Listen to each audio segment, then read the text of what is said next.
हाँ गाइस, जो बिगनर्स हैं, जो टेंसेज वगैरह जानते हैं, वो हमेशा सवाल पूछते हैं कि न्यूज़पेपर कैसे पढ़ें, कैसे समझें। गाइस, अगर आप बिगनर्स हैं, आपको टेंसेज आते हैं, तो सिर्फ टेंसेज से काम नहीं चलेगा। आपको पैसिव और कुछ जो स्ट्रक्चर्स होते हैं, छोटे छोटे स्ट्रक्चर्स होते हैं, जैसे रेजिडेंट ऑफ या in spite of, despite, while, ऐसे जो बहुत सारे स्ट्रक्चर्स होते हैं, ये भी आपको आने चाहिए। उसके बाद आप छोटे छोटे न्यूज़ उठाएं, जैसे कि जो सिटी न्यूज़ होते हैं।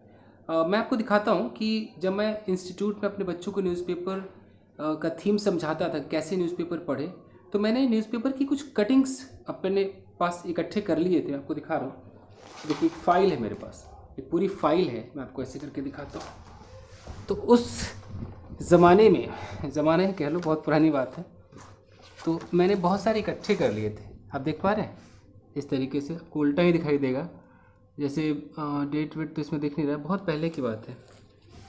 तो बहुत सारे मैंने कटिंग रख लिए थे अपने पास।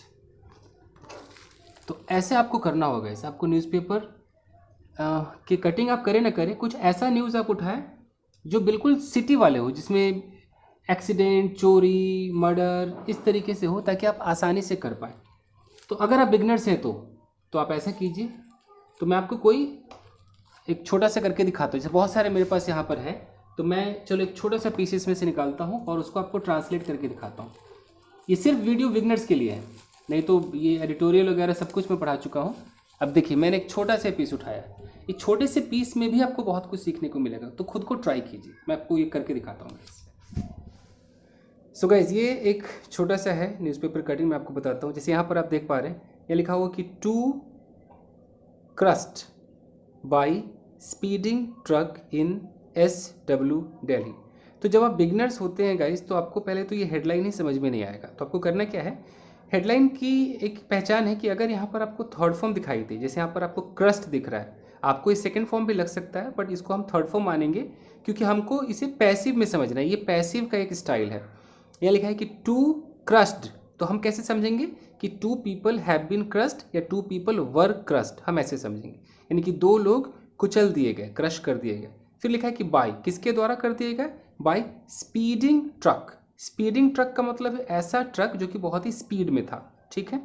कहाँ पर हुआ, तो इन SW दिल्ली। अब SW मतलब या तो साउथ वेस्ट, यहाँ साउथ वेस्ट ही हो सकता है, साउथ वेस्ट दिल्ली की बात है। उसके बाद आप यहाँ पर आएंगे, जो छोटा छोटा आपको लिखा हुआ दिख रहा है, ये जो मेन आपका आर्टिकल है। अब यहाँ देखिए, यहाँ लिख रहा है कि two people on a scooty were allegedly moved down by a speeding truck in southwest Delhi's Dabri area in the wee hours of Wednesday। Full stop आपको यहाँ पर दिखाई दे रहा है। तो जल्दी फुल स्टॉप जब दिखाई ना दे तो आप सेंटेंस को तोड़ना शुरू करेंगे। कैसे तोड़ेंगे, टू पीपल यानी कि दो लोग, ठीक है। और यहाँ पर एक प्रेपोजिशनल फ्रेज डाल दिया है कि ऑन अ स्कूटी। तो ऑन अ स्कूटी क्या है, एक प्रेपोजिशनल फ्रेज है। ये दो लोगों के बारे में बता रहे हैं कि दो लोग किस चीज पर, तो स्कूटी पर, ठीक है। क्या हुआ जी, वर। फिर है अलीजडली, एक बीच में ये अलीजडली लगा दिया है। तो अलीजडली का मतलब होता है बयानित रूप से, कथित रूप से, ऐसा बयान आया है। न्यूज़पेपर वाले कह रहे हैं कि हम नहीं कह रहे जी, हमें भी इस तरीके से एक इन्फॉर्मेशन आई है। तो ये इसलिए बीच में लगाना एक न्यूज़पेपर की मजबूरी, तो इसको भूल जाइए। वर मूव्ड डाउन, तो ये वर के साथ यहाँ जो थर्ड फॉर्म देख रहे हैं, तो ये पास्ट इंडेफिनिट का पैसिव हो गया। तो आपको पैसिव आना चाहिए, बिगिनर्स अगर आप हैं तो टेंस के साथ पैसिव भी आना चाहिए। तो ये समझ में आ गया कि दो लोगों को जो कि स्कूटी पर थे, उनको मूव डाउन यानी कि कुचल दिया गया, मूव डाउन कुचल दिया गया। किसके द्वारा, बाई अ स्पीडिंग ट्रक, एक स्पीड वाले ट्रक के द्वारा कुचल दिया गया। कहाँ पर हुआ, तो इन साउथ वेस्ट दिल्ली के, यहाँ दिल्ली है ना, यानी कि दिल्ली के डाबरी एरिया में हुआ।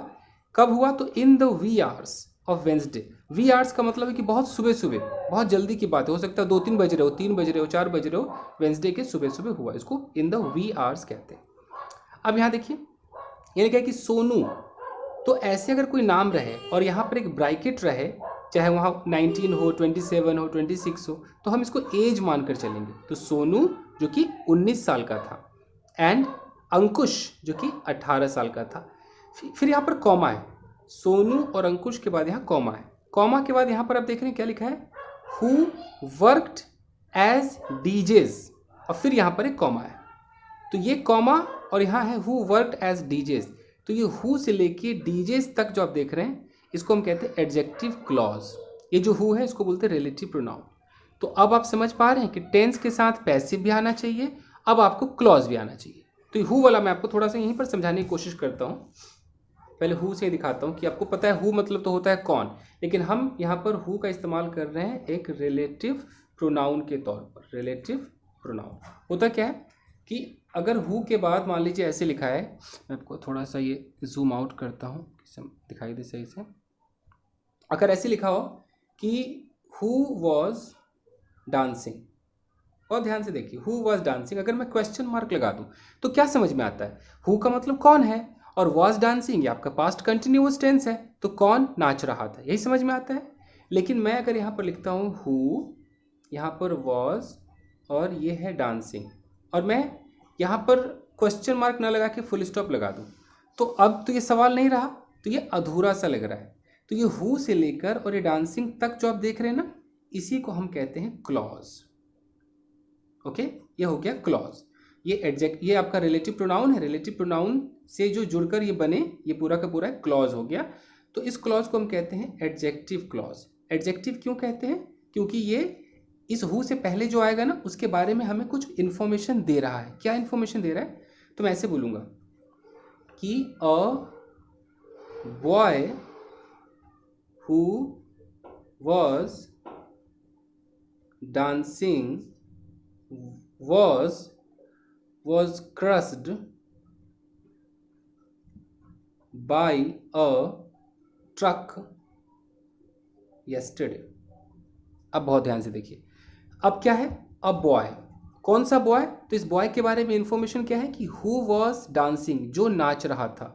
ओके, वो बॉय जो नाच रहा था, कब नाच रहा था? मान लो कि लास्ट वीक, मैं ऐसे बोल दूँ लास्ट वीक, जो लास्ट वीक नाच रहा था, वॉज क्रश, उसे कुचल दिया गया बाय ए ट्रक यस्टरडे।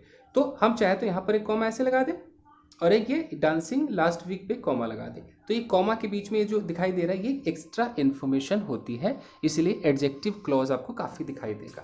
तो फिर से वापस आते हैं, यहाँ पर जूम इन कर दिया जाए। तो यहाँ पर जो आपने देखा ये कि सोनू और अंकुश के बाद कॉमा था, कॉमा के बाद फिर हु वर्कड एज डीजेस और यहाँ फिर कॉमा था, तो ये हु से डीजेस तक एक एक्स्ट्रा इन्फॉर्मेशन है। ठीक है जी, इसका मतलब है कि वो सोनू अंकुश जो कि डीजे का काम करते थे, फिर आ गया कि were on their way home to Sagarpur. Were वो कहाँ थे? ऑन देयर वे होम, अपने घर के रास्ते पर थे। कहाँ था घर? सागरपुर था। वेन अ स्पीडिंग टाटा 407 यानी कि 407 truck hit their scooty from behind.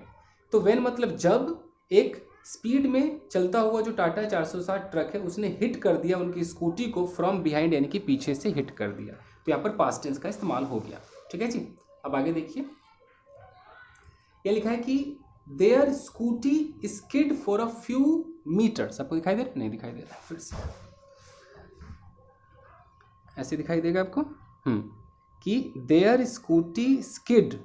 अब स्किड का सेकेंड फॉर्म भी स्किड ही है, तो स्कूटी स्किड का मतलब है कि स्किड हो गया, एकदम स्किड फिसल गई।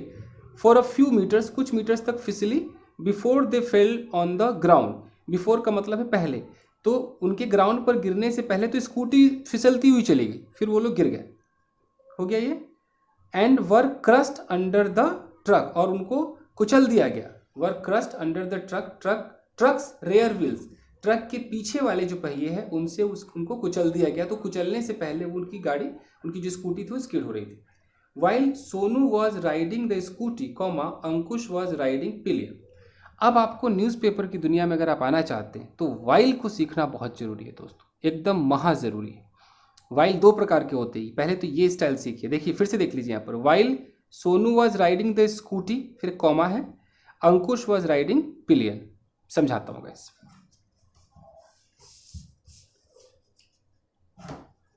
जूम आउट किया जाए। देखिए मान लीजिए दो दोस्त हैं, यह है सोनू और यहाँ पर एक दोस्त है, इसका नाम है राहुल। ओके, तो अगर मुझे ये बोलना है कि जो सोनू है, सोनू चावल खा रहा था, राइस, और जो राहुल है वो सिर्फ फ्रूट्स खा रहा था। तो दोनों अलग अलग चीज़ें खा रहे थे ना। तो मैं जब कहानी सुनाऊंगा कि दोनों पार्टी में गए, तो मैं ऐसे बोल सकता हूँ कि while Sonu was eating rice, और फिर एक कॉमा लगाऊंगा, फिर राहुल वॉज ईटिंग फ्रूट्स। एक और एग्जांपल देता हूं, मैं यहां पर बोलूं कि while Sonu was riding the scooty और एक कॉमा लगाऊं और बोलूं कि राहुल वॉज सिटिंग पिलियन। दिखाई दे रहा है आपको, पिलियन। तो ये हम कब इस्तेमाल करते हैं? जब दो लोग हैं, एक बंदा कुछ और कर रहा है जबकि दूसरा कुछ और कर रहा है, तो ये फीलिंग दिखाने के लिए हम वाइल से सेंटेंस को शुरू करते हैं, कॉमा लगाते हैं, फिर दूसरा वाक्य होता है।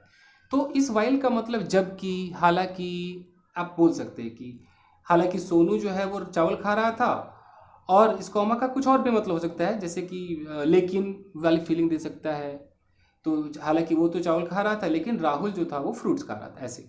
While Sonu was riding the scooty, हालांकि जो सोनू था वो स्कूटी चला रहा था, और जो राहुल था वो पिलियन यानी कि पीछे बैठा हुआ था। समझ में आ रहा है? तो ये वाइल वाला आपको दिखाई देने वाला है अगर आप बिगनर्स हैं। और अगर आप बिगनर्स हैं तो शायद आप ये वाइल जरूर जानते होंगे। आपको दिखाई कैसे देगा? ऐसे बड़ा मुश्किल होता है वाइल। मैं कैमरा और ऐसे कर लेता हूँ ताकि आपको दिखाई दे। एक आपने हमेशा सुना होगा कि वाइल के बाद जो वर्ब है उसमें आईएनजी लगता है, फिर जो उसका ऑब्जेक्ट है। जैसे कि खाते समय तो हम कैसे बोलते हैं? While eating. तो ये तो सबको पता है। जैसे आपको बोलना है कि खाते समय मैं टीवी देख रहा था, तो while eating food I was watching TV. तो ये तो आपको आता ही है, लेकिन मैंने अभी जो आपको ये वाइल सिखाया है ये बहुत ही इंपॉर्टेंट वाइल है, जो न्यूज़पेपर का एक स्टाइल है। आगे देखते हैं गाइस। हो गया। अब है कि अकॉर्डिंग टू, आपको दिखाई दे रहा है? According to the police. अब ये छोटे छोटे तो आपको स्ट्रक्चर आने चाहिए ना कि अकॉर्डिंग टू का क्या मतलब होता है। अकॉर्डिंग टू का मतलब होता है के अनुसार। तो अकॉर्डिंग टू द पुलिस के अनुसार, they received a call, past indefinite tense है। दे रिसीव्ड, उन्होंने रिसीव किया क्या? एक कॉल अराउंड 2:05 AM, यानी कि 2:05 पे उनको एक कॉल आई। देखिए वी आवर्स समझ में आ रहा है? 2 बजे 3 बजे इसको वी आवर्स कहते हैं। 2 बजे कॉल आई फ्रॉम आउटसाइड मंडल मार्ग के बाहर से call I, and the police team reached the spot. Police जो टीम है वो स्पॉट पर पहुंची। रीच के बाद कोई टू, ऑन, एट कुछ नहीं आता है, स्पॉट पर पहुंच गई, reached the spot with in a few minutes, कुछ ही मिनट्स में पुलिस जो है पहुंच गई। तो यहाँ टोटल आपका पास्ट इंडेफिनिट टेंस का इस्तेमाल हुआ है। फिर है कि a passerby had made a PCR call and since it was patrolling in the area, it reached the spot within 5 minutes। अब देखिए कितना बेहतरीन सेंटेंस है। पहले तो देखिए कि पासर बाई का मतलब क्या होता है, कि जो वहां से गुजरते हैं, जो पास करते हैं, कोई भी कहीं से गुजर रहा हो, पासर बाई है, मुसाफिर कह लीजिए। तो जो एक passer by had made a PCR call, उसने वो कॉल किया था। यहाँ हैड क्या है? पास्ट परफेक्ट टेंस है। क्यों हैड लगा है? क्योंकि जब पुलिस वहां पहुंच गई तो कहानी स्टोरी टेलिंग की जा रही है ना, कि पुलिस पहुंची लेकिन पुलिस को फलाने व्यक्ति ने कॉल पहले ही कर रखा था, इसलिए पहुंची। ठीक है, तो had made a PCR call. And फिर यहाँ सिंस क्यों लगा? इस सिंस का मतलब है चूंकि, हालांकि। तो लिखा है कि चूंकि it was patrolling the area, कि जो PCR जो वैन है वो तो एरिया को पेट्रोलिंग कर रही थी, तो कोई चीज क्लियर होता है तो हम सिंस लगाते। तो चूंकि पेट्रोलिंग कर रही थी, it reach the spot with in 5 minutes, ये 5 मिनट में स्पॉट पे पहुंच गई। मैं सिंस को आपको समझाने की कोशिश करता हूँ। देखिए, सीखिए गाइस, बिगनर से आपको सीखने में मजा आना चाहिए। सीखिए आप। थोड़ा इसको जूम आउट किया जाए। देखिए सिंस के बहुत इस्तेमाल है। कैमरामैन ऐसे कर लो जी, बहुत इस्तेमाल है, लेकिन मैं आपको ऐसे सिखा रहा हूँ। कोई चीज़ अगर क्लियर है, मान लीजिए कि यहाँ पर एक लड़की है और ये रो रही थी, तो सबको दिखाई दे रहा है। यहाँ कुछ लोग खड़े थे, सबको दिखाई दे रहा था। तो मैं एक स्टोरी टेलिंग कर रहा हूँ। मैं कह रहा हूँ कि सिंस दैट गर्ल, मैं लड़की की तरफ इशारा करके बोल रहा हूँ कि since that girl was crying, उसके बाद यहाँ एक रिजल्ट दिखाओ। तो since that girl was crying, nobody dared to talk to her. तो चूंकि वो लड़की रो रही थी तो किसी की हिम्मत नहीं हुई कि उससे बात कर ले। ऐसे मैं अगर ऐसे बोलूं कि since I am a teacher, since I am a teacher फिर कॉमा है, I must know about vocabs. चूंकि मैं एक टीचर हूँ तो ये क्लियर है ना कि मैं टीचर हूँ, तो ये जो चीज़ क्लियर हो, जो साफ दिख रहा है, वहाँ पर हम पहले सिंस लगाते हैं। तो since I am a teacher, चूंकि मैं एक टीचर हूँ तो भैया मुझे वोकैब्स आने चाहिए। उसी तरीके से since the PCR van was patrolling, दिख रहा था कि पेट्रोलिंग हो रही थी, तो चूंकि पेट्रोलिंग हो रही थी तो पहुंच गई टाइम पर। ऐसे सिंस का इस्तेमाल हुआ है। चलिए बस खत्म ही करते हैं दोस्तों, बोर मत होइए आप। लेकिन एक छोटे से न्यूज़पेपर कटिंग में आपको क्या कुछ सीखने को मिल सकता है आप अंदाजा नहीं लगा सकते। चलिए while two personnel got down to help the victim, फिर comma the PCR rushed to chase the truck। अब देखिए वाइल वाला अभी मैंने आपको बताया था, और यहाँ देखिए फिर से वाइल टकरा है ना, कि वाइल जबकि टू पर्सनल मतलब जो कर्मचारी हैं पुलिस के, दो जो पुलिस कर्मचारी हैं, गॉट डाउन वो नीचे उतर गए, to help the victim, victim मतलब जिसके साथ हादसा हुआ, जिसका एक्सीडेंट हुआ या जिसका कत्ल हुआ, जो भी हुआ, जो बेचारा पीड़ित है वो विक्टिम है, तो विक्टिम को हेल्प करने वो आए। फिर कॉमा है, लेकिन the PCR rush to chase the truck, और पीसीआर जो है वो ट्रक को चेज करने के लिए निकल गई, फटाफट भागी। रस्ट का मतलब फटाफट भागी। A senior police officer said, ऐसा सीनियर पुलिस वाले ने कहा। तो आगे देखते हैं, खत्म है। फिर लिखा है कि इन अनोदर केस, अगर एक और केस की बात करें, ये तो हो गया केस, अब एक दूसरे केस को भी यहाँ पर मेंशन किया गया है कि in another case of road accident के दूसरे केस में a 43-year-old man comma posted in Indian army, एक 43 साल का व्यक्ति था। फिर यहाँ पर कॉमा करके इसी के बारे में एक इन्फॉर्मेशन दे रहा है, इसको एपोजिशन कहते हैं, कि वो पोस्टेड था इन इंडियन आर्मी में वो पोस्ट पर था। वॉज किल्ड, उसको मार दिया गया, when his cycle was hit by an Audi car. तो व्हेन मतलब जब, हिज साइकिल उसके साइकिल को हिट किया गया, पास्ट इंडेफिनिट का पैसिव है, हिट किया गया बाय एन ऑडी कार के द्वारा। कहाँ पर? इन दिल्ली कैंटोनमेंट एरिया, जो छावनी वगैरह होता है उस एरिया में, ऑन वेंसडे मॉर्निंग, वेंसडे की सुबह। अब देखिए, Nayak Ram Swaroop comma the victim had return to Delhi from Haryana Panipat. तो नायक राम स्वरूप ये कौन था? कॉमा के बाद यहाँ पर जो लिखा है इसको एपोजिशन कहते हैं। इसके मिस्टर स्वरूप के बारे में एक एक्स्ट्रा इन्फॉर्मेशन दे रहा है कि वो Swaroop the victim had return, Nayak Ram Swaroop the victim had return to Delhi. तो यही नायक राम स्वरूप जो कि विक्टिम बन गया, ये रिटर्न हुआ दिल्ली फ्रॉम हरियाणा पानीपत, हरियाणा के पानीपत से, एंड हिसार से, where he was sent to control the violence unlist.